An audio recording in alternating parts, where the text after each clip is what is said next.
Kung tatanungin mo ako, ano ba ang iniisip ko na maaaring hindi na pa ilan sa mga kasama, baka dahil mahigpit ako.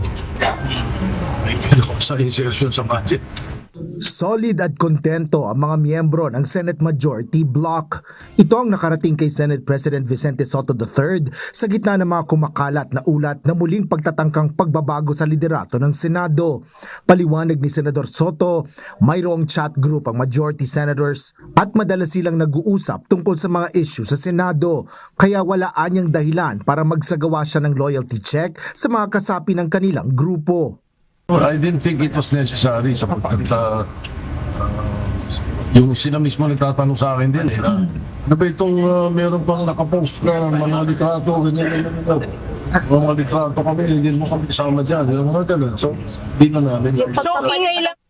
Para kay Senate President Tito Sotto, maaring ingay lang ito o may nagbigay ng maling impormasyon sa social media at pinatulan ito. Posible rin anyang mayroong hindi natutuwa sa ginagawang pagpapalit ng chairmanship sa mga komite sa Senado. Ito ay sa gitna ng usapin na aalisin ang chairmanship ng Senate Committee on Foreign Relations mula kay Senador Amy Marcos at ibibigay kay Senador Erwin Tulfo. Gayunman, hindi naniniwala si SP Sotto na mayroong nagtatangkang baguhin ang kasalukuyang liderato ng Senado.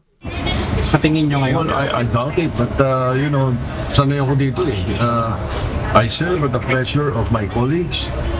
Since the 8th Congress up to now, the Senate leadership has always been that way. Depende sa mga kasama. Itinanggi naman ni Senate President Pro Tempore Panfilo Lacson na may kumakausap sa kanya kaugnay ng kudeta sa Senado.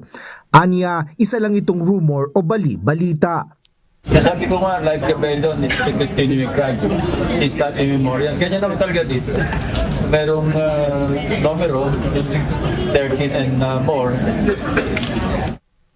Ayon naman kay Senador Erwin Tulfo, lagi naman may hindi nakukontento kahit sino ang nakaupo. Ngunit walaan niya siyang nakikitang pangangailangan para sa pagpapalit ng Senate President. Usually, pag change of leadership yung tatawagin, boss, dito ka na, kayo magkapatid. So let's go back. Pero kasi talagang wala naman. Kinumpirma naman ni Senate Minority Leader Alan Peter Cayetano na laging mayroong diskusyon sa isyu ng Senate leadership.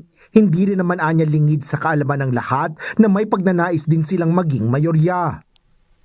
So it's really, do you get 13 people of like minds? But as of today, wala pa yung 13 na yan or yung 13 hindi present. Asher Cadapan Jr., UNTV News and Rescue. Diyos ang aming sandigan, serbisyo publiko ang aming pinahahalagahan.